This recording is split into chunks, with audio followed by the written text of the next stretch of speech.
Welcome to everyone to this user group, June 2019. I'd like to introduce myself. My name is Chris Hord. I'm a partner consultant for Vusion, and basically started this group along with Adam Deltinger. We wanted to create a user group that was all about growing a network of Teams professionals in Europe. Adam and I both come from the Microsoft tech community. We started there last year, and we've been kind of almost working in tandem since then. We've met Vesa, who's on the call today. We've met Laurie on the who is also on the call today. We've met Matti, and then we've kind of through tech community kind of expanded out into Twitter and LinkedIn. We speak about Teams, we write blogs about Teams, but this user group is really the thing that really excites us about bringing people together. We wanted to bring IT pros, in Teams enthusiasts, even if you're starting out with Teams, all together, and to give people regular opportunities to present at meetups. We sometimes know the frustration ourselves from speaking opportunities can be limited. Some people may feel like they don't get the opportunity, so we wanted to open this to anyone. And also as well to democratize this Teams knowledge and experience. I mean, people like Vesa and Matti and Laurie and people on the tech community like Chris Webb, their knowledge about Teams is amazing, and everyone can benefit from their knowledge and access to them. Just to see them speak, even if it's for half an hour, can give you a great deal of ideas and momentum going forward. So I just want to say that we openly embrace all backgrounds, all levels of experience, and all areas of Teams. We love Teams and all of it. We love apps. We love voice. We love to chat. We even love GIFs and emojis and stickers. Every single thing about it. It's really bringing things together as part of Office 365, Microsoft 365. It is really central to what we do. And hopefully you'll be able to see the passion in all of the speakers today. So if you can't stay for all of this user group meeting, every one of these are available on our YouTube channel. Just go to YouTube and put in the European Teams user group, and it'll come up with a channel, and you can not only kind of go back on today's, but also all the ones that we've done before in case you've missed them. Vesa done a brilliant meeting on or session, shall we say, on Teams Kung Fu, all the little tips and tricks you can get around. I mean, I didn't know half of them.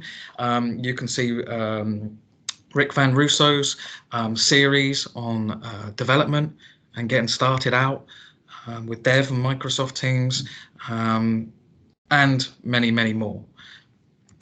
So just to present our speakers today, Vesa, as I've already mentioned, who from Finland. His talk today is what's new and what's hot in Teams right now. He's always at the forefront of all the new features. He knows all about them. He's tested them. He's really tried things out. We have Laurie, who's from Microsoft. If you don't know Laurie, she's the Microsoft Teams community lead global. She's the first speaker from the US, the first for Microsoft Corp, so we are very privileged to have her today. And we also have Matti from Finland too. He's a senior architect for Modern Workplace, and he continues the development theme by talking about the SharePoint framework and Teams tabs. These are all really, really good sessions. I'm really excited for today. So just before we get underway, the next meetup after today is Thursday the 25th of July at 3 o'clock GMT, always the same time. It's always 3 o'clock on the last Thursday of the month. As said, it's opportunities for all. If you would like to speak at these, you can reach out to EuroTeamsUG@outlook.com, or on social, you can message the EuroTeams user group, or Adam, or myself, or you can even contact us through YouTube whilst watching the videos too. So we really hope today that you get a lot from this, and your feedback afterwards would be brilliant. So, Vesa, would you like to start things off? All right, thank you, Chris. I will. Let me just start sharing my screen. Just a moment. Okay, there it is. So, what's new and hot in Teams right now? And as Matti put in the Twitter, he promised a hot picture on the first slide. All right, so I'm Vesa Nopanen, or Vesko Nopanen from Finland, and I'm a Microsoft MVP for Office Apps and Services. So basically a Teams MVP because of my focus on Teams. I'm situated at Turku, Finland, so on the west coast side, and I work for the InnoFactor. So that's on the slides. The slide deck is from the company wise. And I have a lot of experience in Office 365, Microsoft 365, etc. And but of course, feel free to join my network. So I can be found in LinkedIn and Twitter, and I have my blog about Teams tips and tricks mostly, and about the Office 365 stuff, myteamstate.com. And we also have a Kaisala group for Teams community. There isn't many people yet, so there's lots of room for newcomers. So you can use the Kaisala join code to join in if you want to. Okay, and since I mentioned Kaisala, I'm going to go through first a few bigger, hotter topics around Teams, and then go dive deep or go to the new features that are available in Teams at the end. So basically what's new, I'm going to demo a lot about those. But of course the biggest or one of the biggest things around Teams is going to be this summer the Teams Kaisala integration. So as Microsoft stated in their April blog post, they will start bringing Kaisala capabilities into Teams as an integrated offering. That was quote from the blog. So what does it mean? We don't know yet, but I guess it's going to be during Inspire or during the summer when they reveal their 12 to 18 month roadmap, how the integration will go forward. So there isn't any details about that, but I would guess that it's going to define how we are going to be working with externals in the future. So because the Kaisala provides a very easy way to sign up new people and an easy way to start chatting with them, and bringing those capabilities somehow into Teams and perhaps using the Kaisala client or something like that. It's going to be a big topic because it's going to change the way we work together with those people. So that's definitely one of the hot things. And the Teams SharePoint integration.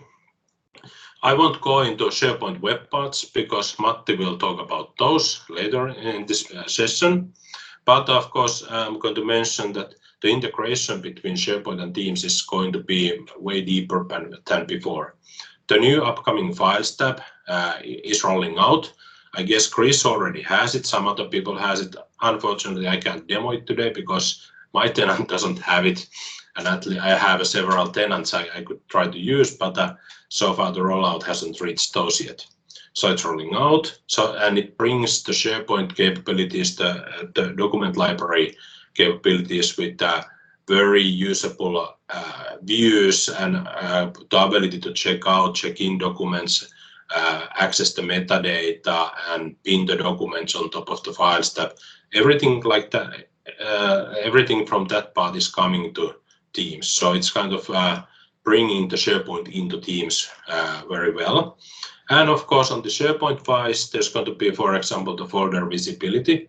So you can see which folders have been connected to Teams. So this integration is a one big theme.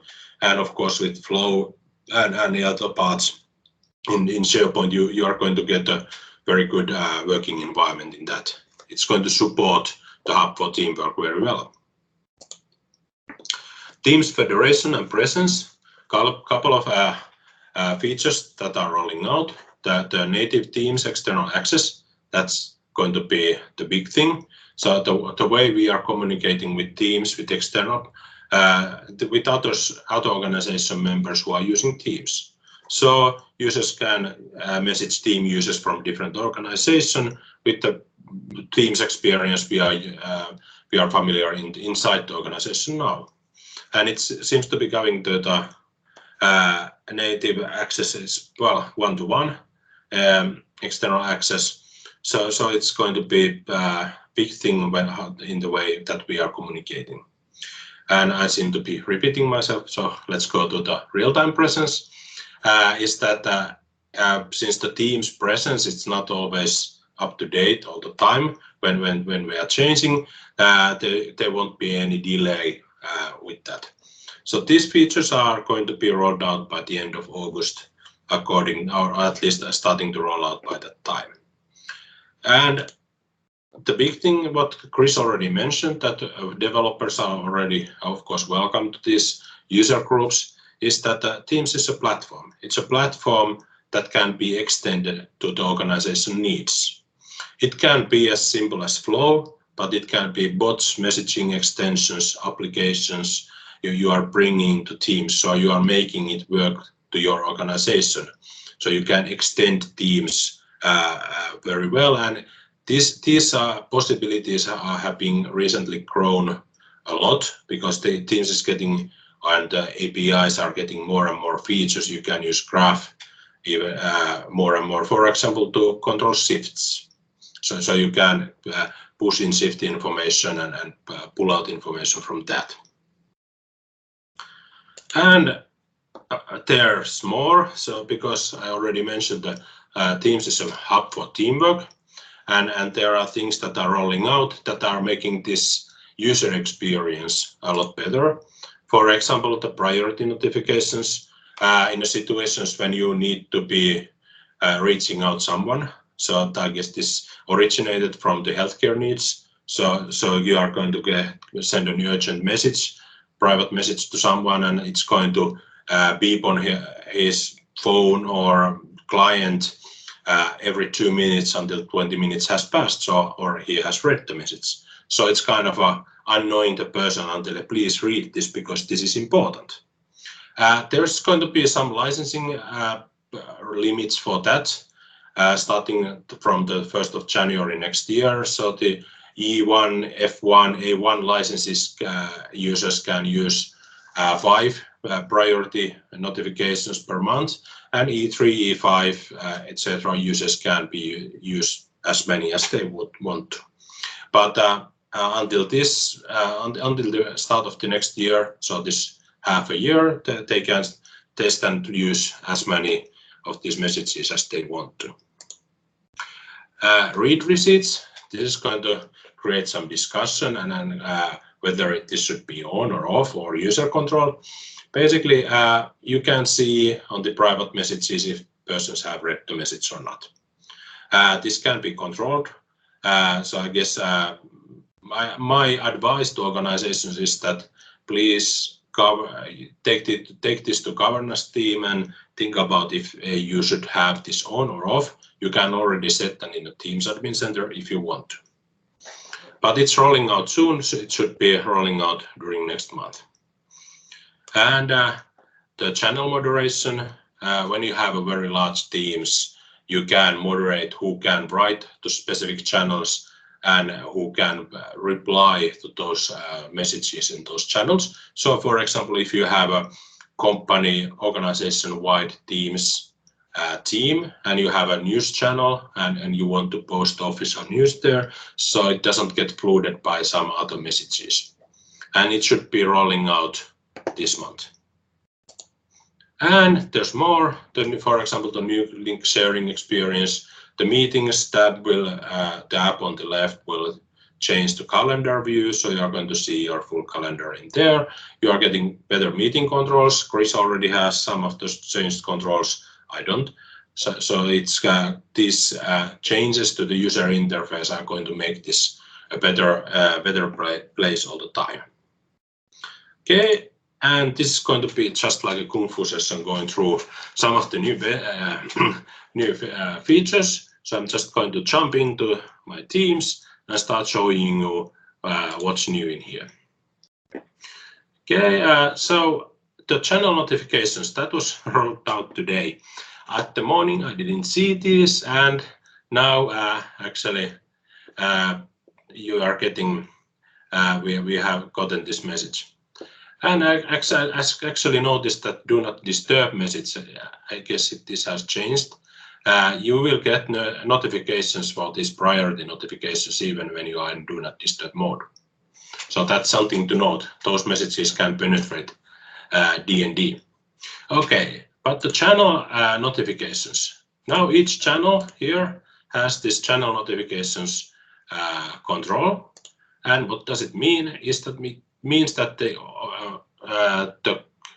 follow feature that was there yesterday is now replaced with this one.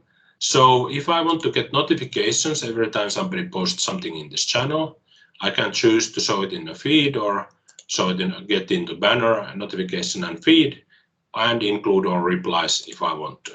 So this is a step forward because I wouldn't want to have every reply to raise into my feed anyway. And if I want to control my channel mentions, I can do it in here. If somebody is at mention in this channel, how do I want to handle this? Do I want the banner? Do I want to fit in the feed, or do I want it off? This is actually a great feature because there are teams that are using, especially some general channels on some specific teams I belong to, that people are mentioning the general channel all the time. And even if that team is hidden and they are mentioning the general channel, I would get the notification. So with this, I can finally clean up my environment and get only the relevant notifications back to me. So on the teams I choose from. I would just wish there would be a default setting for this, but I guess that's going to be controlled through the settings and notifications actually. Okay, so that's totally new. That's something that came in today, and it's a really hot topic because it's the way how you control how Teams is bugging you, because that's important. You need to feel that you know, okay, how much notifications I get and from which part, because that's making Teams more useful. The next one is of course our new rich editor here. We have some new controls in here. I'm going to get back to those, but this left top chooser to write an announcement. So I can go ahead and choose the background color if I want to, but of course the fun thing is to be able to choose the background image and upload the image here and see this is a hot image as well. Let's use that. And I can write a headline here. Please note that you can change the color of the headline. So so make sure you select a photo that actually you can use the colors well with that photo. And here you just write the normal text. Yeah, so you should use that mentioning, of course, of the team or something else, because otherwise people won't get yet at least the announcement into their activity feed. I suspect it will come there because it would make a lot of sense. The suggested and trending notifications are there, so why not announcements? And something to note is that this toolbar has gotten new changes as well. There's the familiar parts, there's the clearing all formatting, and of course the quote and inserting link and code snippet, but also you can put the horizontal rule or divider here, and you can insert the table, and you have undo and repeat as well. So this has gotten, I guess, the look and feel, at least for me, is a lot better than it was before. And since we just entered the message there, we should notice that we already got the reactions. We can like it, we can really love it. So I kind of encourage people to use the thumb for acknowledgement, for, okay, I noticed that, I seen that, Yes, I've read it. Things and liking this is really about the liking the message. Okay, I fully agree. Or this is something you should put on the praise, for example. Excellent, like spread the love. Okay, for fun stuff, whatever, and getting some information you didn't know about, and of course, sad to see somebody leave the company and not agreeing with some of the politics or something else. And from the 3 dots, you get all this, the familiar stuff from here. Okay, so that's the reactions parts. Did you notice also that from the device settings in Teams meetings, let's go ahead and open the meeting here. And if you get to the device settings from the gear, you have the familiar parts like choosing the audio device and stuff. Yeah, Matti was just commenting that facepalm reaction was missing. Yeah, that's true. And we might need the emoji as well. But the thing is that we can now control the speakers and we see the level of the microphone here. This is really helpful when you are trying to find out does my equipment work or not. And if you go to the to your settings in here, and I go to the devices in this place, that you can make a test call. So basically there's an echo bot Teams calls, and you can reply, tell him, her, the app something, and they will echo it back. So you can see, okay, how does my sound like? And I just noticed there's a bug because I had the background blur on, and so it kind of removed my blur. And even if I close this one, the blur is off, and it's actually saying it's blurring. So let's put the blur back on. Okay. And on the settings, there's also the call settings. This is the place where you can set up your voicemail. So you can choose if you are not answering Teams call and selecting how long it can ring before it goes to voicemail. And you can change your greeting, and you can customize your ringtone. I really like this one. Just waiting to have the kind of a custom upload version in there. I guess that's only working for desktop clients, so it doesn't change it for a mobile app or anything else. But yeah, these are really good settings on making the meetings better, and of course the voicemail that then ends up here in calls. You have speed dials, contacts, and you have the voicemail. And if you speak in English, even Rally English or Finnish English, you'll get the transcripts. It's fairly okay if you're speaking English there, so it will put that message in writing there. And I'm going to just checking the clock. The meetings, of course, there's this. Let me just make sure that this one is open. In the meetings, if you are opening a Teams meeting, you can now see the meeting options. This is basically the lobby settings. It will open up a web page, so just make sure it's signed into your tenant. And you can choose who can bypass the lobby. I think the Teams Admin Center defines the top limit here, but if you have set that everyone can bypass the lobby, then you can choose that, okay, this is only for people in my organization, so even if somebody is sharing that link to externals, they can't get in without a lobby. So you can have more control about that. Okay. I went those first, fine. And then the flow.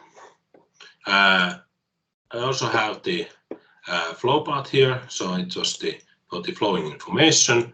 And let's open the browser. I created the forms. What's best in let's go to preview. Best in summer, of course, we can put Teams new features here and beer, of course. And submit the form. And what do I have in here is a flow. that has some new Teams actions attached to it. It doesn't make any sense, of course, but it has the actions. So basically, Teams has lots of new, or not lots, but some new actions available for Flow. There's the post a message v3, and then there was the Flowbot messages you could use, and then there was the one of the let's see, how do I miss that? There was the selection, like a bot message that you can use to select, do some selections based on the reply. Let's see why I can't see that now. Okay, I don't care. Post a message. I have an example about that. We can put some EuroTeams text here, and we can change the font or size. Let's put it to impact, something really readable, and change the flow a bit. We can say it, and we can send a message to the user as a bot, and we can post the choice of options as a flow to the user, and based on those replies, we can then do something about those. So what do I have here is that okay, I sent in the submit other response Teams. Let's use that one. So we can see it should be pop up here. Here we have the EuroTeams as well, and I have some chat messages. I have a flow. Okay, this was the first one. I get the personal message from the Teams bot, and then I have the forms to answer. Basically, the choice version is that I can choose to create some new options here. Okay, let's comment here, and I can submit it. I can maybe, and put, of course, Teams in this one. And what does it look like? How does it look like? So it's basically putting my comment in this one.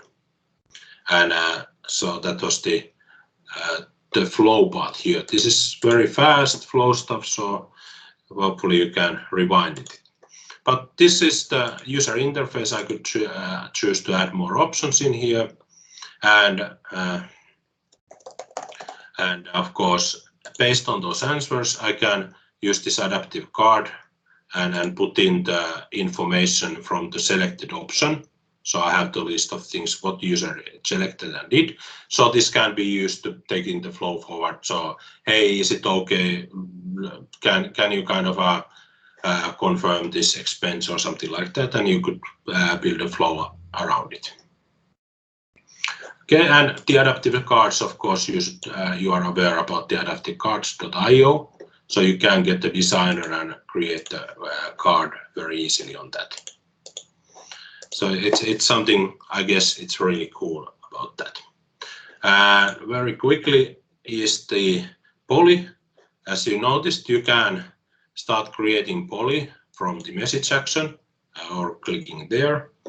And if you choose a message other than announcement, it can actually pull in the information, and you can choose to which kind of a poly you want to create here. Let's how's your summer, and then Teams. Let's just make a boring one, SharePoint, vacation, and audience can add options, and you can allow multiple votes, and even you can schedule this and put the time how long they can vote, and are they seeing the results, or are they anonymous or not. So let's create a poll. I get the preview, I put it in, and in here you are getting the poll very soon, and I can choose the poll option to have something else and submit that option, and everybody else can see that as well. So it's going to update the screen. Okay, let's submit first, and we should be seeing that. So that was a fully working demo. And what I was hoping to show, do I still have time, Chris? Just, yeah, I would say at least a couple of minutes more, and then. Yeah, I don't want to. I want to see more. I want to see more. You always leave me kind of wanting to do a forensic examination of Teams to check all the new features. Yeah, this is a pretty fast kung fu again, and let's see. I just use and mirror my phone here. Okay, please have my just the mirroring control. Hey, am I just not seeing that, or is it just me?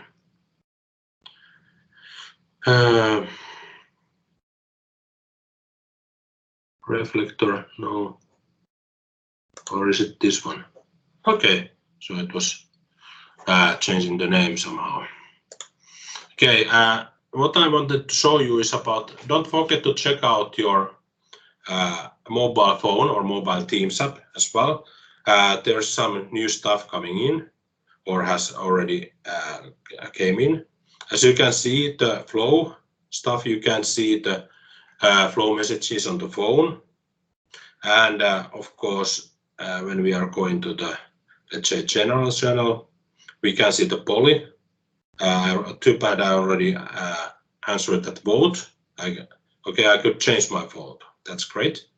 Let's put it to Teams, of course. And I could add a poll option and everything. I can do all these on mobile. But of course, the real thing is that these applications are now available in the mobile app as well. So you can start doing the brace on the mobile.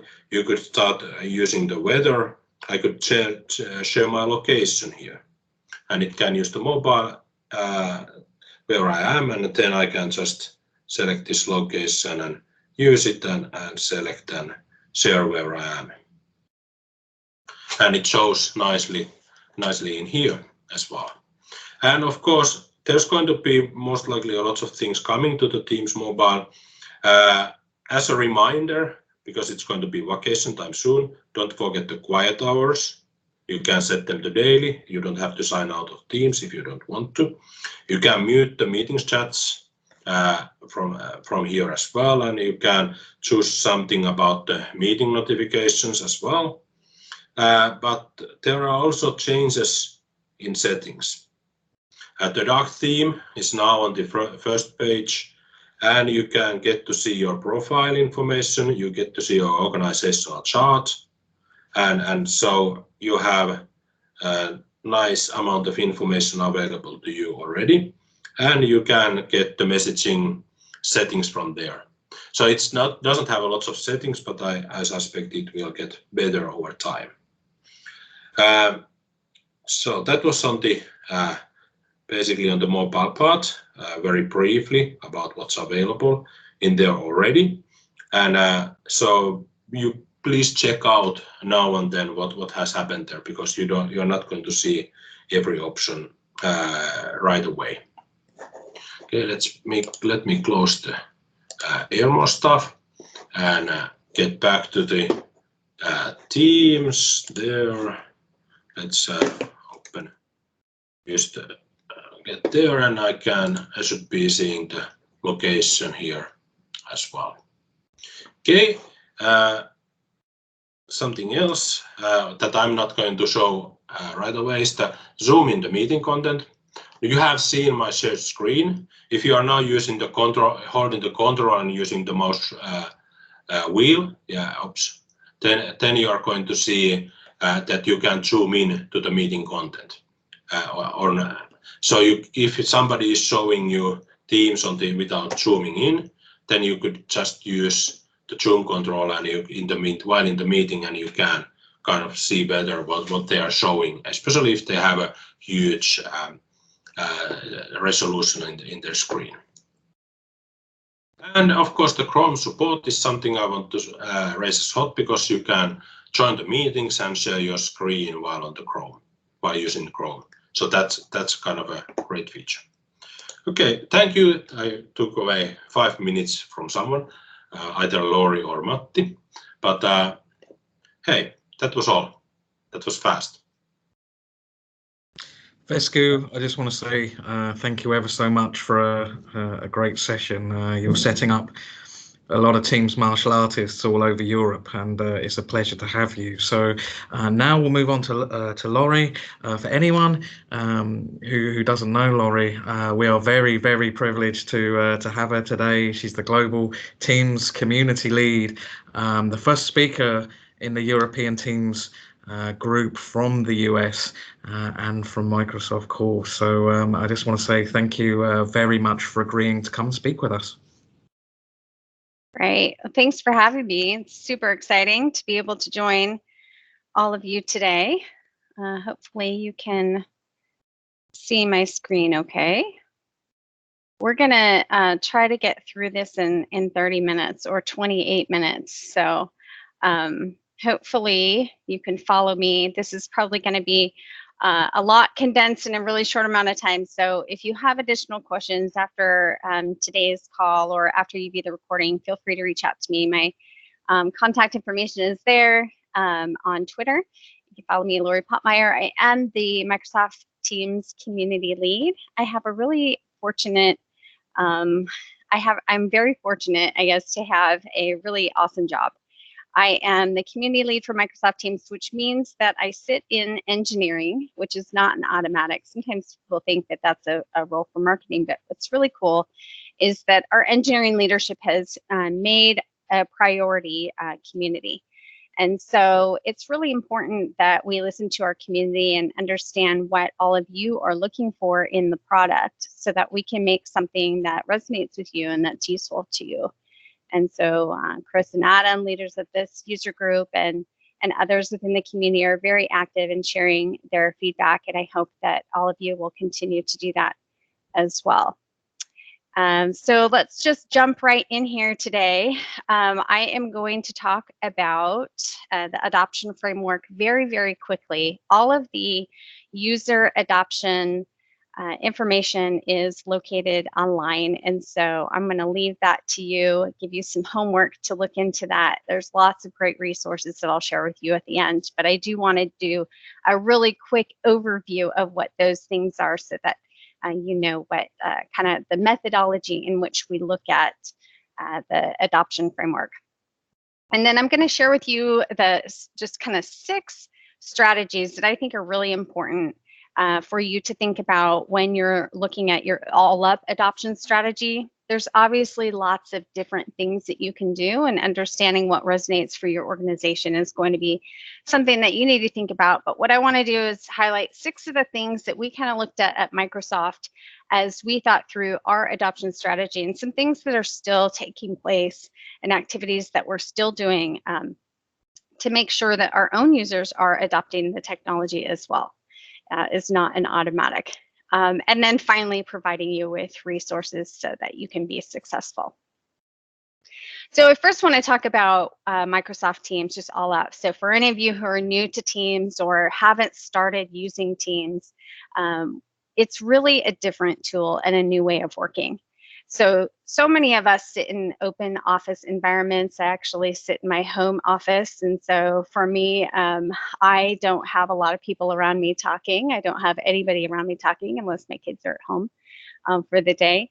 And so for me specifically, I've really noticed that Teams has helped me feel more like I'm there. There are a lot of times where you are not invited to meetings. You may hear office conversations or hallway conversations. Sometimes people call them water cooler conversations when you're in an office. And those are casual conversations that take place or questions that people have, and you kind of overhear those things when you're in the office. And that can be a really great way just to not only socially keep in touch with people, but also just kind of get the current status and vibe of what's going on with the people that you're working around. And when you work remote, or if you work in a satellite office, that can be really difficult because you don't hear those conversations. And so what I've noticed is that working remotely, which many of us are doing now, if not 100% of the time, part of the time, is that I feel like I'm more part of the team when I can see the conversations taking place, or if there's a meeting that I did not attend or wasn't invited to for whatever reason, you can see those meeting notes and you can be a part of things and almost be a fly on the wall, which gives you a bigger picture. It's not only a more collaborative experience for the people that you work with regularly, but it's just a more open, transparent way of working because you can see the conversations, you can see the status of things, you can see what people are talking about. And once you get past that kind of initial, oh my gosh, everybody can see what I'm doing and talking about, which is similar to the experience when you move to an open office environment, which I've spent a lot of time in as well, you can really see the benefits of that.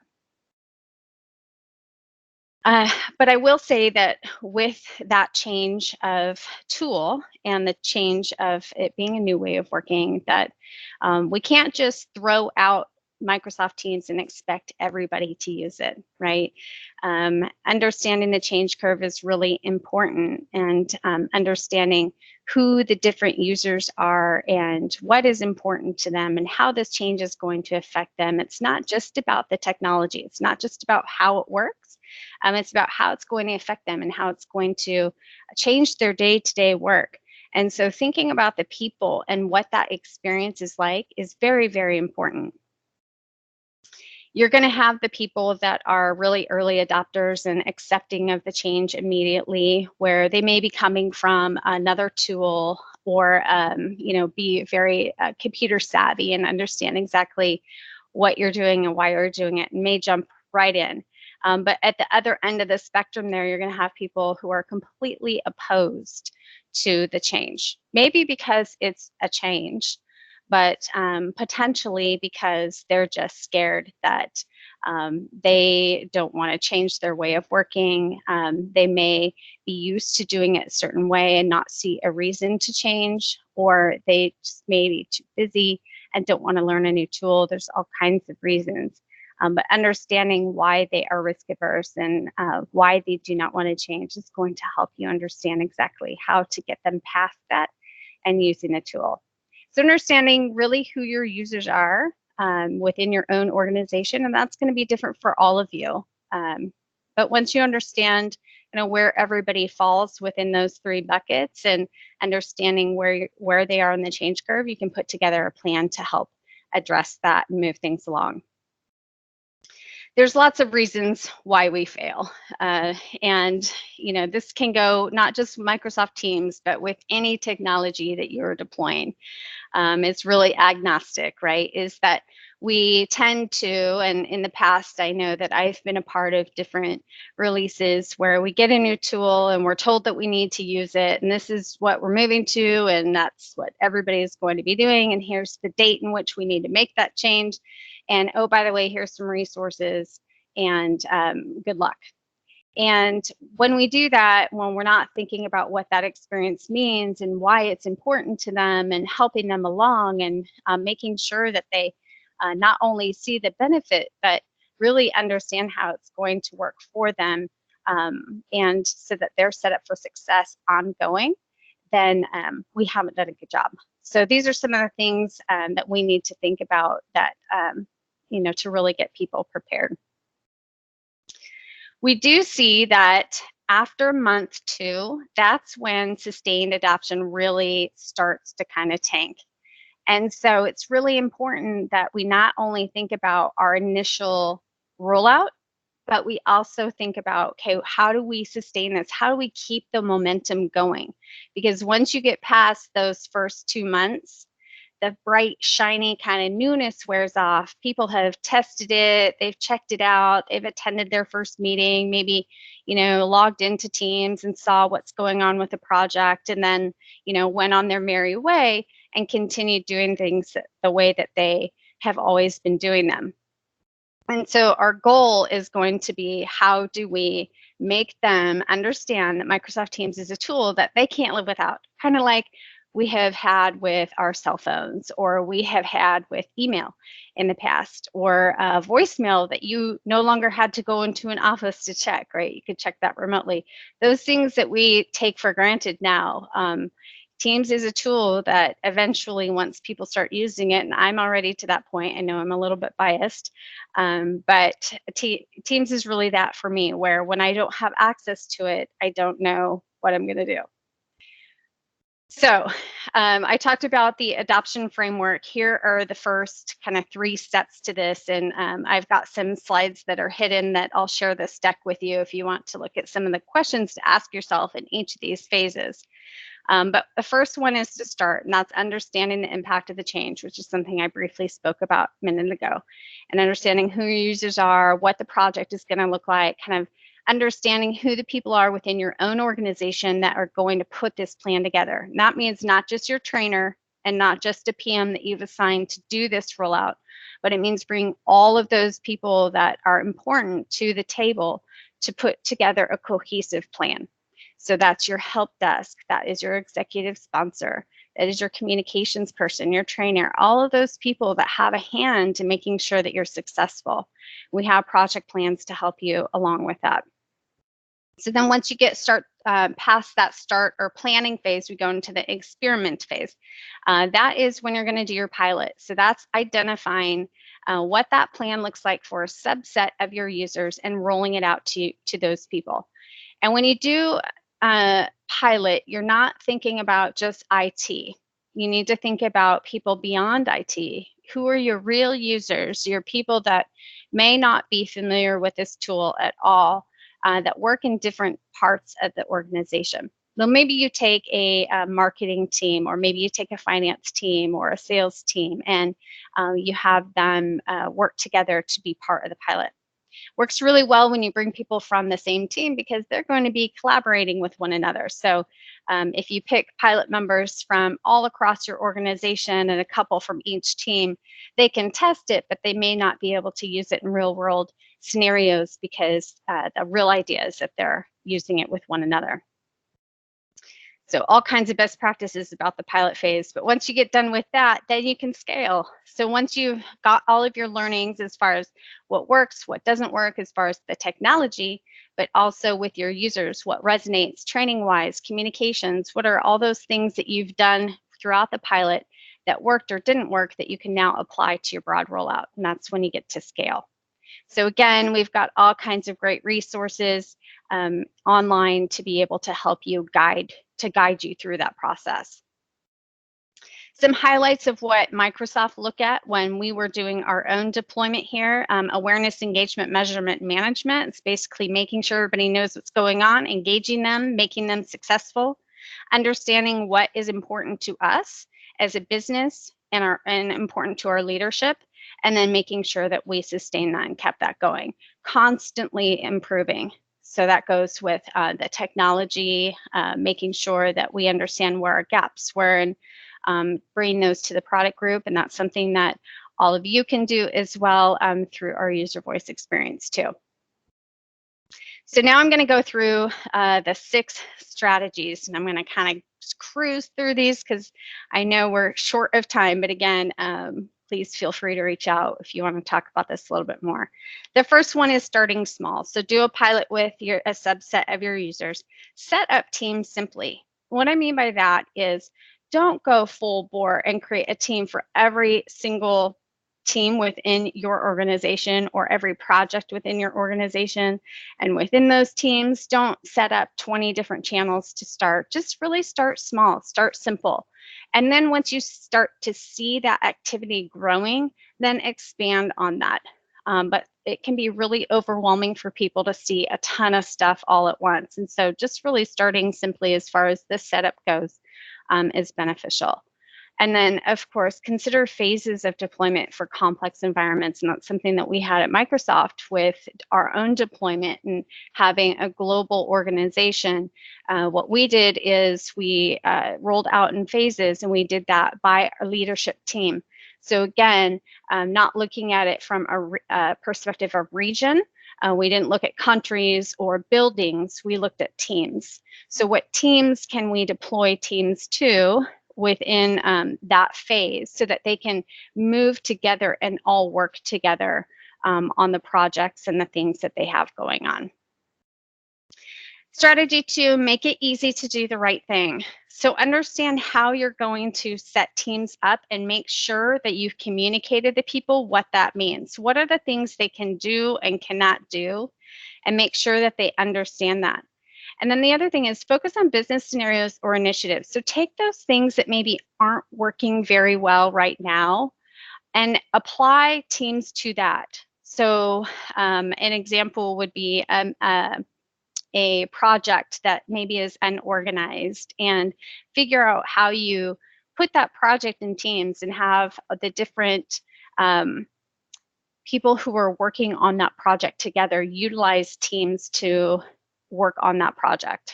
And so just taking different business scenarios and bringing that into teams.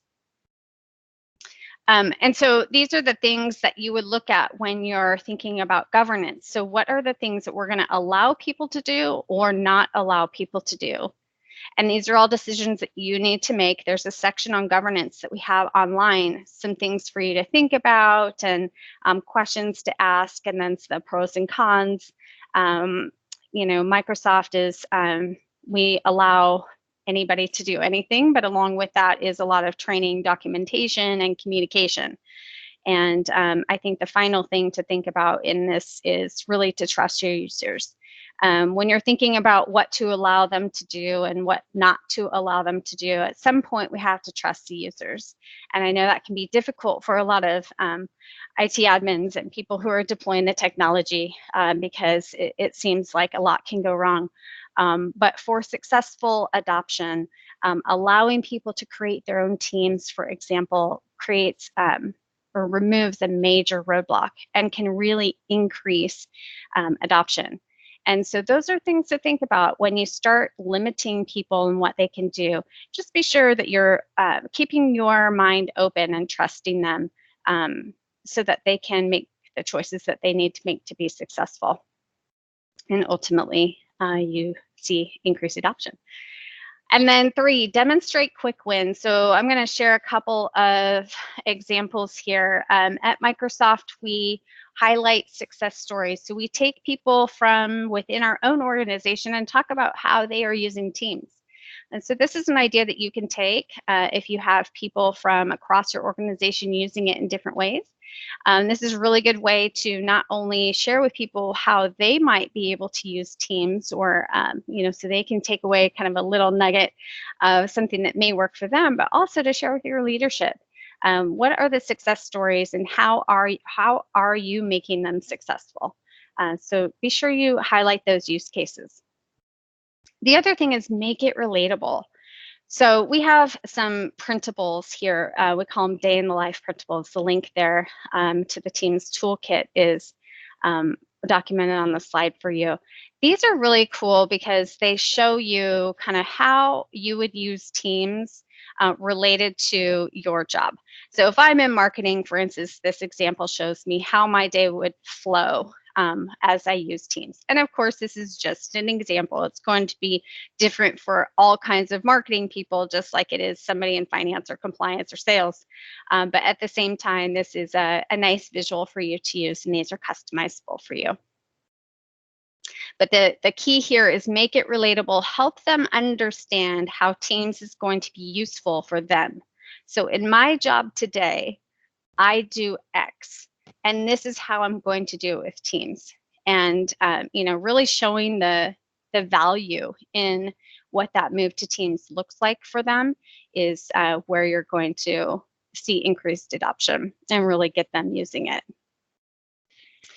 Selecting a project to use Teams 100% for. So I mentioned, choosing something, maybe this is in your pilot phase where you have somebody creating working on a project in Teams 100%, and then showcase the heck out of that, right? So we used Teams 100% to do X project. This is how successful it was, and use that as an example and continue to use that.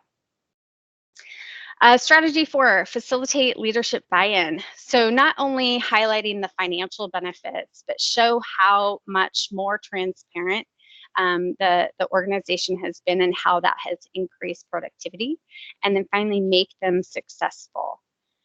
So I see that, by working at home, I am a little bit removed from my team in a physical space. However, I know that I have significantly improved my own collaboration with teams because it is so much easier. I like to share this story or this example of, if I need to find who a particular PM is on a specific product, or a specific feature. In the past, I had to email and figure out who that was and ask somebody, and then they may respond and say, oh, I'm sorry, I just got your message. I'm not sure who that is. And then I would have to go to the next person and say, hey, do you know who the PM is on this feature? I need to ask them a question. Oh, I would ask so-and-so, and then I may get moved around several times. But with Teams, I can just go to the channel that has to do with whatever that feature is that I have a question about and say, hey, who's the right person to talk to? And immediately I have the right person to talk to. And so I've seen 4 hours a week easy with myself. And so helping your users to understand what those time-saving things are and how it's really going to relate to them is important, but also sharing that with your leadership as well and making them successful. So at Microsoft, we had a white glove offering where we went in one-on-one and, well, not one-on-one, but in small groups, and we worked directly with our leadership team and their admins at the same time so that they had consistent experiences and trainings, as well as they had a kind of quick line to ask questions and to get support. So making sure that your leadership is really well supported, trained, and they know what to expect is very important as well.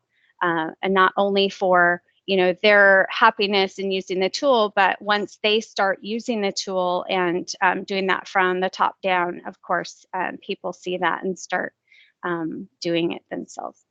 Activating your champions, so making sure that you're using your champions to not only train and communicate, but also to get feedback, gather feedback. And that may not be on the product itself, it may be on the training that's happening. And so there's a couple things that we've done at Microsoft. We have an intranet site where people can find a champion. And you may choose to find a champion internally because you have a big project coming up and you're not familiar with Teams and you want to make sure you've got everything set up right. Or maybe you've got a live event that you want to run and you want to be sure that you're doing things right, maybe have support from somebody internally. And so champions can help, especially in larger organizations, but even in small organizations where people can go desk side to desk side and share a best practice or a tip or a trick. So at Microsoft, we've got this this intranet site where we can go in, find the right person. We can even look at a focus area. So if we, for instance, want somebody that is familiar with accessibility, maybe they are a focus area in accessibility and they can answer all of our questions related to that. So we can filter that way. They do have regular syncs and dedicated training to them. And so, Microsoft provides that to our champions as a benefit to them, but in the long run, it really helps Microsoft. Here are the pros or not the pros and cons, but the responsibilities and the benefits. What are our champions? What are they asked to do? And what's their commitment? And then what are the benefits that they get from that so they can sign up to do that.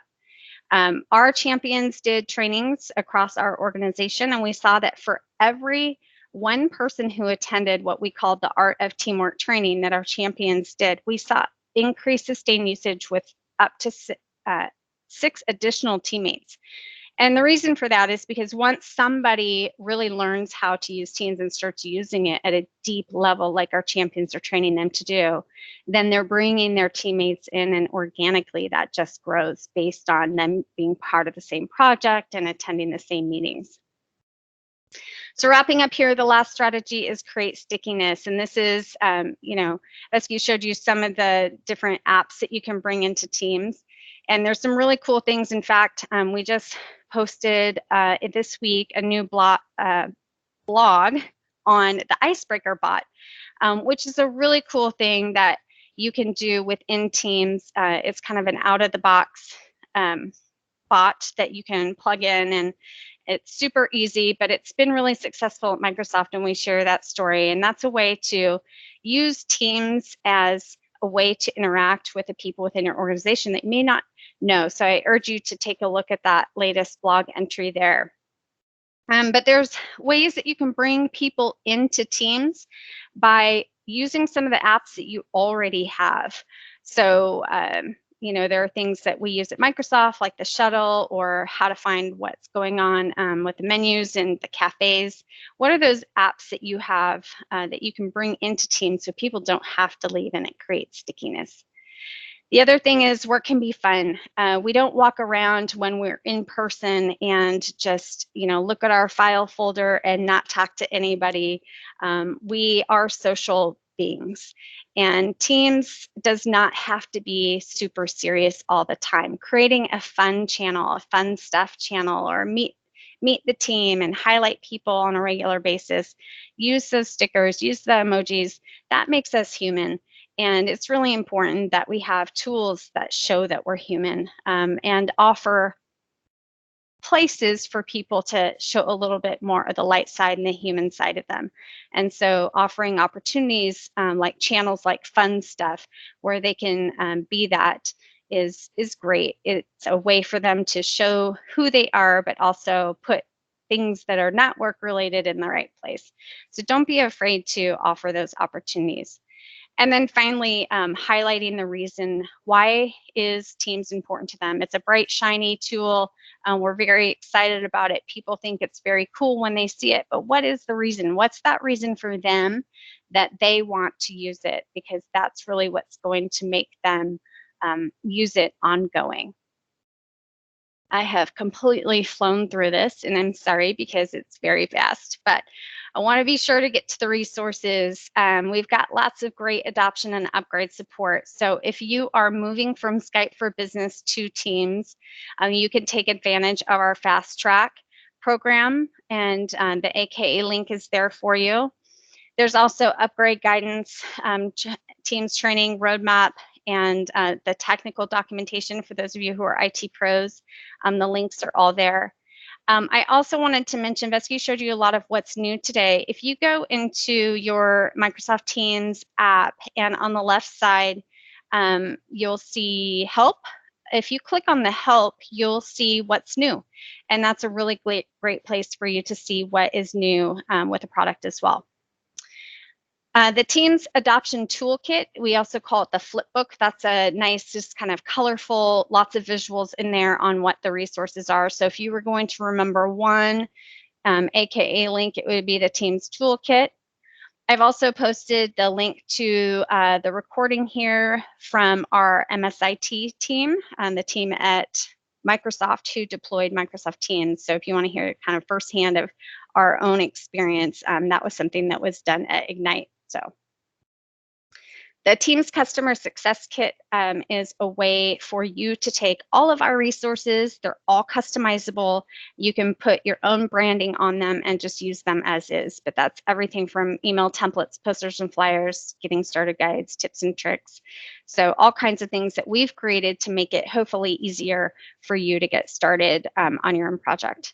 And then finally, all of our community links here. Product feedback is very important to us. Like I said, we take it very seriously. It does not go into a black hole.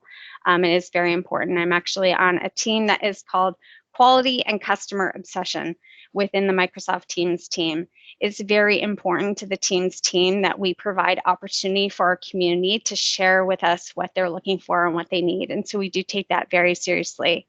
All of our tech community links are there. Please join the tech community. Chris and Adam are very active in the tech community, but that's also where our blogs are as well. So you can see the latest and greatest from the product group there. We've got lots of product group people within that tech community answering questions as well. And then finally, for those of you interested in the developer community, the link is there too.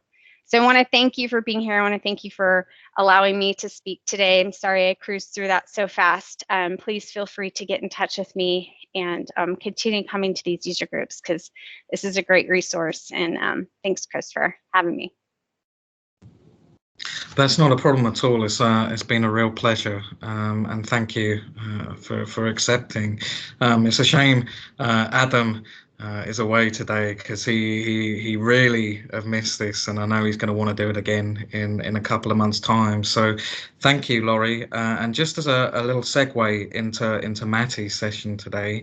Adam and I are thinking at the moment about doing almost a larger user group session in October where we can have a few dozen speakers, almost like a summit or a festival, almost to bring as many people as we can together for a full day of Teams. So if you're interested in that or you have any ideas, please get in touch with Adam and myself.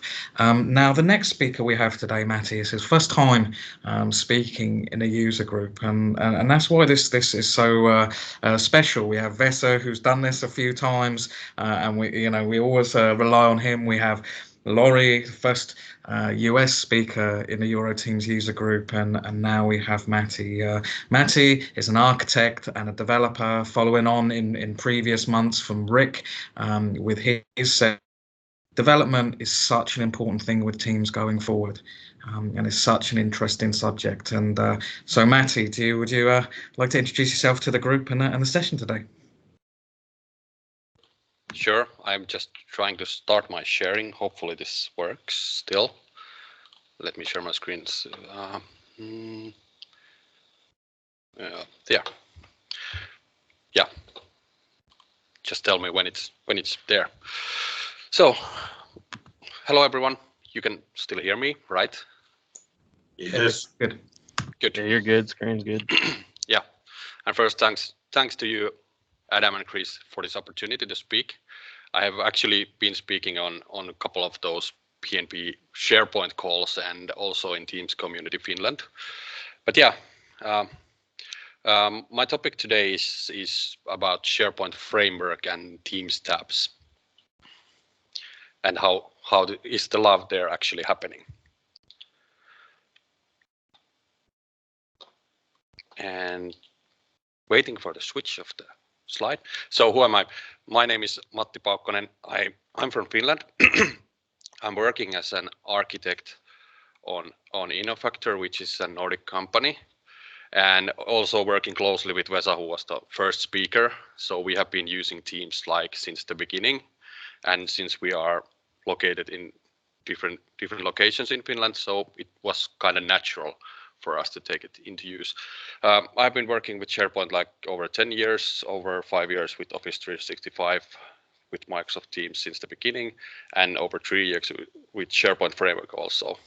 So formerly I'm a SharePoint developer, architect, consultant, and moved to the cloud.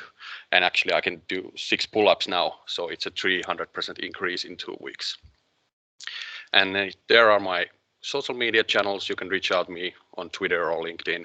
And I'm also writing a blog about Office 365, SharePoint, Teams, whatever coming to mind. So that's about me.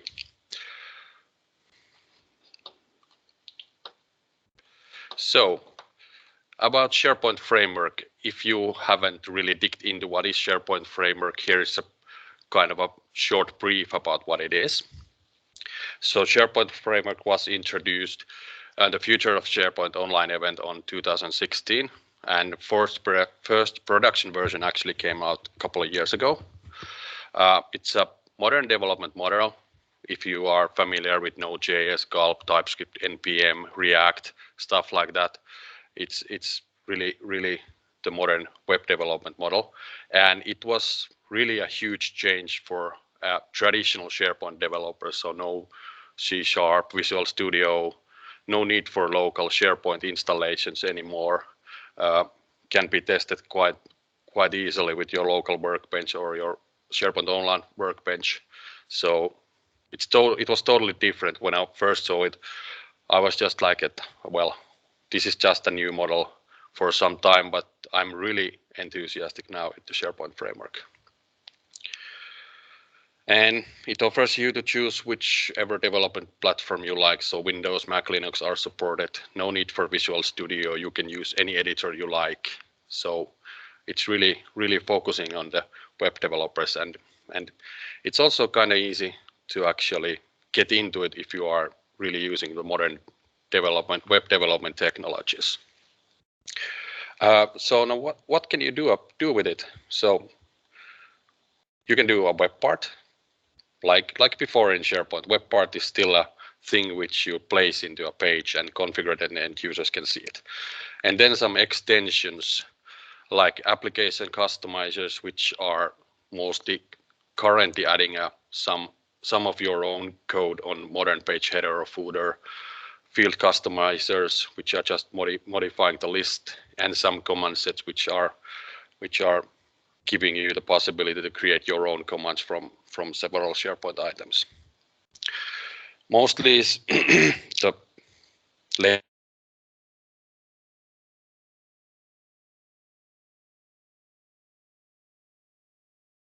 going to dig into that.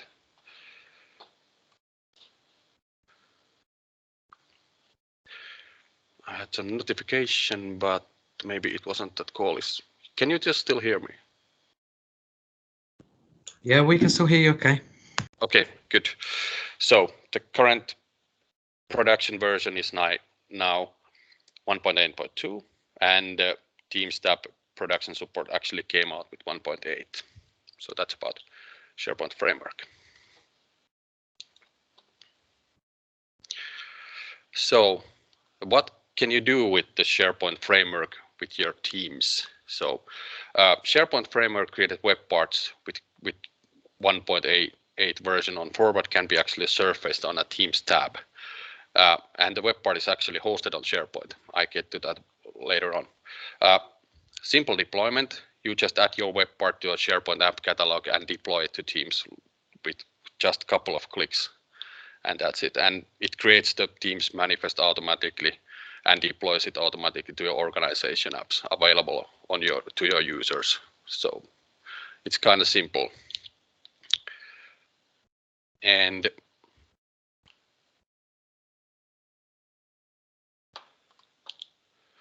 why you should use SharePoint framework, or what are the actual benefits? So if you or your company have already invested in SharePoint framework, it's kind of an easy way to start developing Teams apps and even upgrade your own already published apps to support Teams tabs. And it's also an easy start for a SharePoint developer if he's familiar with the SharePoint framework. Same functionality can be used, and the same functionality is actually working on both SharePoint, for example, on your internet page and on your Teams tab to bring the actual same content available. So with one customization, you can tackle both. And well, with Teams, traditional Teams tabs, they are actually like web pages. So you need to host them on somewhere, for example, having an Azure web app or something like that. But with SharePoint framework web parts, the web parts are actually hosted on SharePoint, so there is no need for separate hosting environment for actually get your customizations to Teams. And of course, there is some future improvements. There have been some discussions and also I think some demos already about creating Office add-ins using SharePoint framework.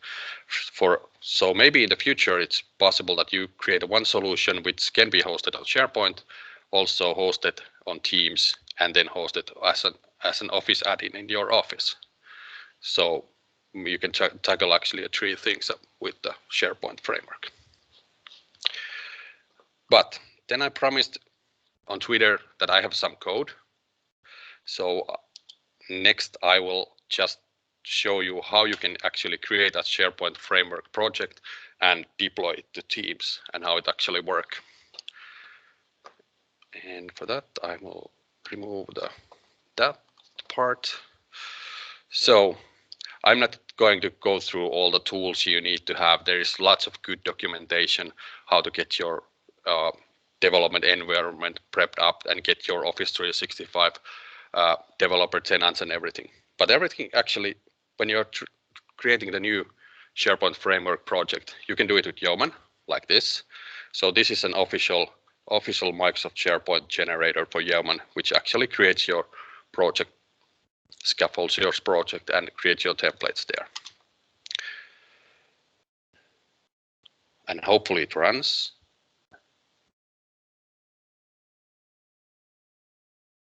Okay, it will take a little time. Demo effect as usual. Yeah, yes. Now it's done. I will add a solution name for demo. No. Demo. And create a subfolder for that. And I want it to be deployed all over my sites on Office 365 when I'm deploying it to SharePoint App Catalog. No need for permissions to any web APIs. And now I need to choose that I am creating a web part because the extension part is not actually working on the Teams tab. I don't want to do a hello world. And then I just choose which JavaScript framework. These are like already available on those project scaffoldings, but you can actually use any JavaScript framework you like. So I like React, so I will create that one. And well, now you see it's creating actual project structure, and then it starts getting all the thousands of packages on with Node Package Manager. So I will not actually show you this one. I will take the already created project. So here. Here I have already created project earlier, and just close these ones. And here you can see the project structure. For SharePoint Framework Developer, this is kind of, this is how it should look. And for Teams part, you need to do a couple of things before you can get the web part actually hosted on Teams. So first, you need to take your web part. I have it Teams European User Group Demo. And you have this manifest file here. And on the manifest file, you have this supported host attribute, which now says that it's a SharePoint framework SharePoint web part. You need to add a Teams tab as a supported host here. What it means is actually automates then after this selection, it automates the deployment to the Teams app catalog or store, what it is really called. And you can even do it like that it's not available on SharePoint. But now when I build this package, it's actually available both on SharePoint and both as a Teams tab. And another thing you need to check out if you created the project earlier, that your packages are over version 1.8.0. So this is actually created today, so it's the latest GA version. And that's about it. Then I can just build it. I'm not actually creating any code or creating any fancy solution because we don't have time for that. So I'm just actually building the whole solution and deploying it to SharePoint. Hopefully this doesn't take long. Just take this one out.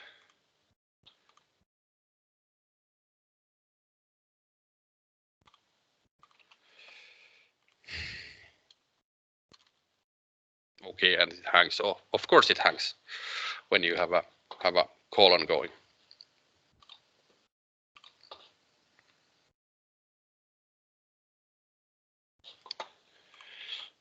Yeah, let's kill it. Let's go all over again.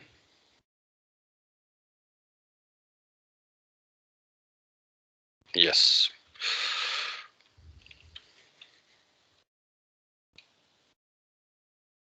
Come on. Yes, then I need to just bundle all my source codes to actual JavaScripts. It takes a little while, and then just run a package solution.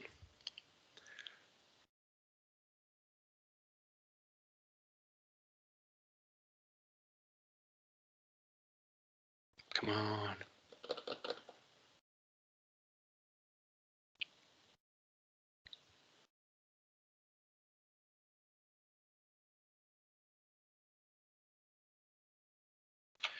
And finally just create a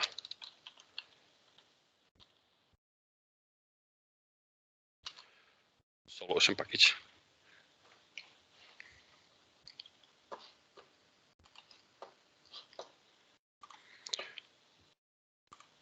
And then it actually appears to the SharePoint folder. So I have a solution package which I can actually deploy now to the SharePoint environment.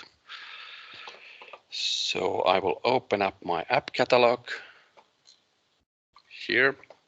Let me just refresh because of the access tokens.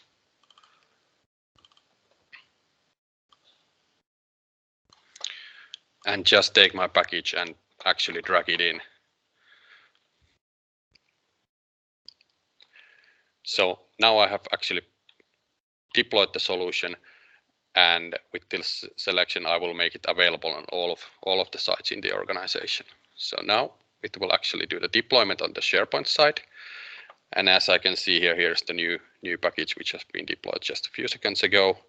When I actually select this, I can click here in the ribbon. When you have the Teams tab supported hosts setting available, you can actually use this button, and it's just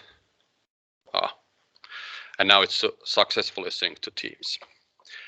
And now I can add it to a page. So I have a page already made here. So I took it to edit mode. Maybe I need to refresh because these are not right away available. And yeah, I have the user group demo. Not looking so cool. It's just basically displays a default information coming from the template, and I can actually change the description field and stuff like that.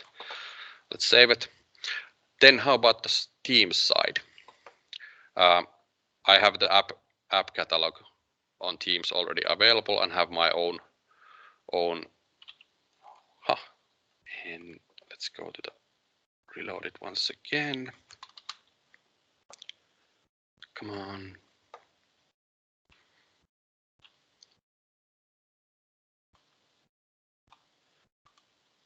And now I have the actual user group demo added to my organization apps. And just by clicking it, I will add it to a new team actually here right away and set it up on a general channel. And now it is actually displaying, well, yes, save. And now it's setting up the tab here. And I can actually use same kind of properties which are added to the web part, and just once more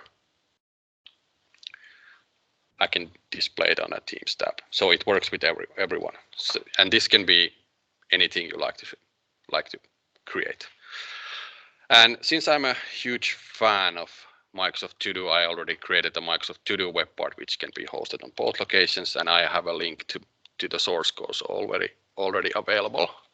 So if you like to have your to-dos on your intranet, and of course it's possible to have the to-dos available to the team also. The same functionality works here.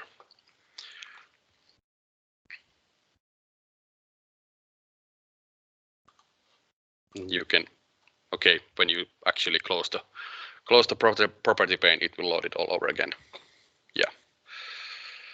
So that's about the demonstrating. It's kind of straightforward and really simple. I think if you are a developer, you can do it quite easily. And there is a lot of content and a lot of guides how to do it. So let me get back to the slides here. These are just simple steps how to deploy your web part as a tab. So first check your version of SharePoint framework packages. If it's okay, just add the Teams tab attribute to the supported hosts, bundle and package, deploy to the SharePoint app catalog. Click sync to Teams on SharePoint app catalog and add it as a Teams channel. Add it as a tab to the Teams channel or to a page. Quite straightforward. And actually, I was checking earlier the issue which I encountered with Microsoft Teams native client and Microsoft Graph Graph API is that when you have a web part which is utilizing Microsoft Graph API, it didn't work on a native client. But since today, there should be a fix currently already rolling out to production. So this is actually not going to be an issue soon anymore. Some links to get started. So there is the actual tutorial from Microsoft from Docs. SharePoint developer community, there's also video material about how you create a Teams tab, and lots of samples to go with. Of course, with Teams, you need the web part samples. I think there's several web part samples already with Teams tabs, but of course, lots more. And there's a link also to my to-do example. Hey, that was it. Thank you. I really like these hashtags. Okay, Matti, that was absolutely brilliant. And in terms of the demo, yeah, I mean the demo came through. The demo gods were with you today for that one, and that was a brilliant demonstration over what is possible. So I guess just to wrap up, I mean we've had there's been a lot of great speakers today. We've been very, very fortunate, and I only just want to share one thing at the end. So if I just share my screen, okay.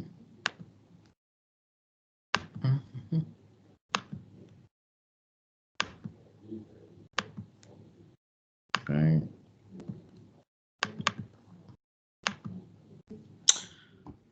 Doesn't seem to want to be sharing for me at the second, but I guess all just to say to everyone that's on the call that the next user group session is on Thursday, the 25th of July at 3 p.m. GMT, last Thursday of the month, 3 p.m. I really want to thank you all again for taking the time to attend. In the next couple of days, Adam and I will upload this to our YouTube channel, and please feel free to any parts that was missed to watch it on demand, and I look forward to seeing you next month. So thanks for all our speakers again. Thank you for attending. Have a great rest of the day. And hope we catch up again soon.